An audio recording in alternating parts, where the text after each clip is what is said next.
Let's time travel back to when you're a kid and you're sitting in your room and you're surrounded by your favorite toys. Think about what they were.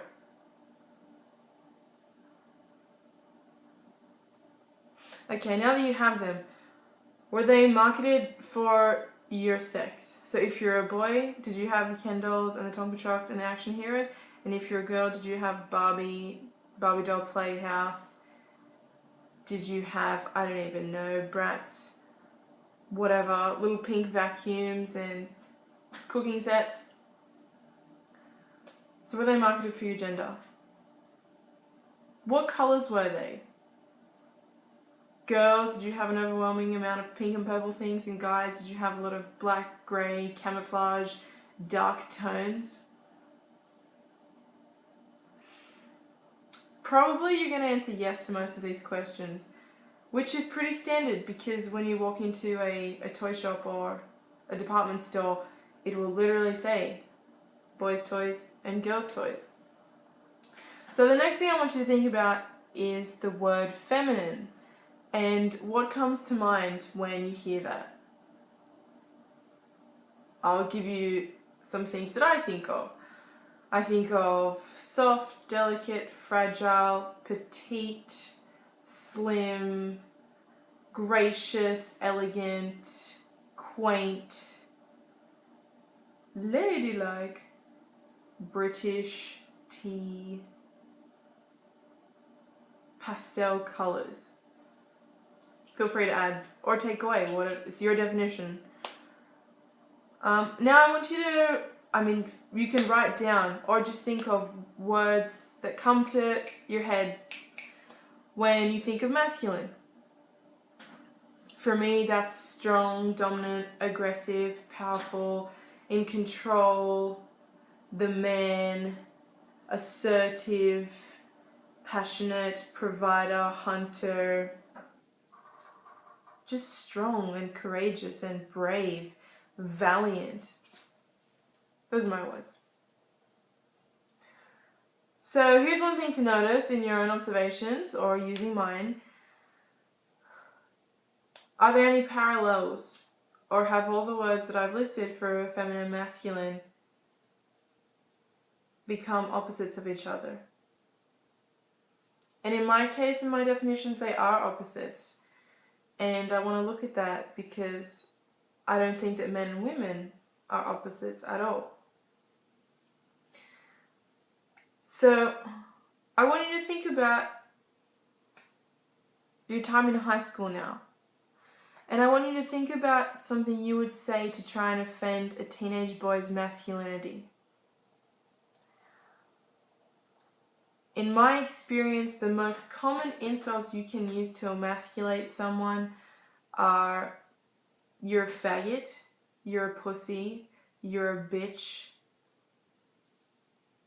you're a fucking homo. Gaylord was also popular at the time. But yeah, any connotation to being homosexual or female was like the biggest insult to men. And that's really damaging and offensive to women and gay people. And that's a whole nother issue. But what I want to focus on is how damaging that is to men and boys. Because all of the qualities that I've listed and that you have listed as feminine and the qualities that we might list as homosexual, men are now not allowed to be any of those things. Because that's exactly the language that we use to insult them and emasculate them.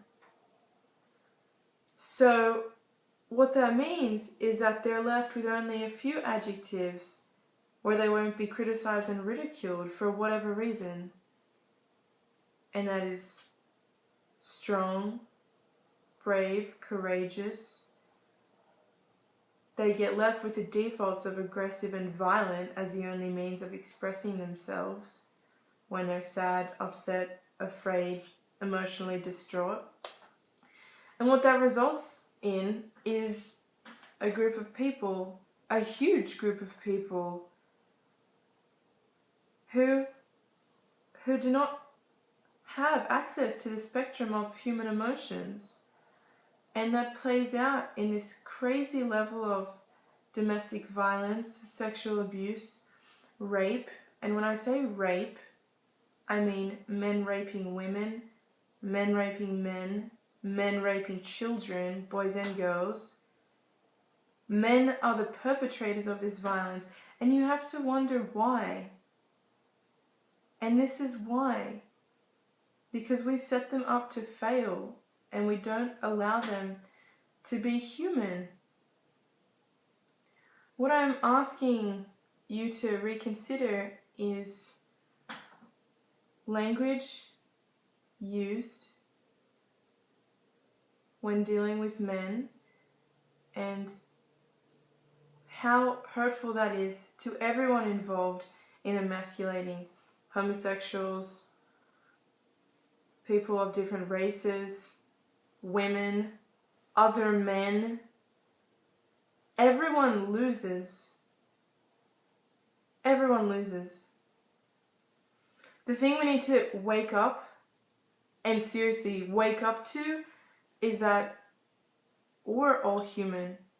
There should be no dichotomy between men and women. You know?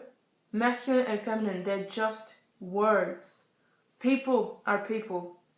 People are what's important.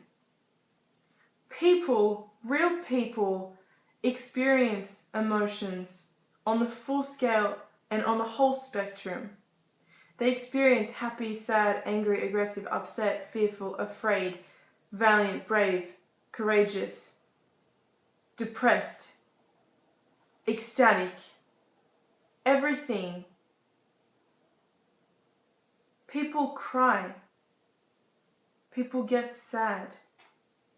People get extremely happy. It's all part of the human experience. So I would ask you to think about that the next time you go to offend someone's masculinity, or you have the intention of emasculating them in some way. Think about, are you limiting their expression of humanness? And will that help them or not?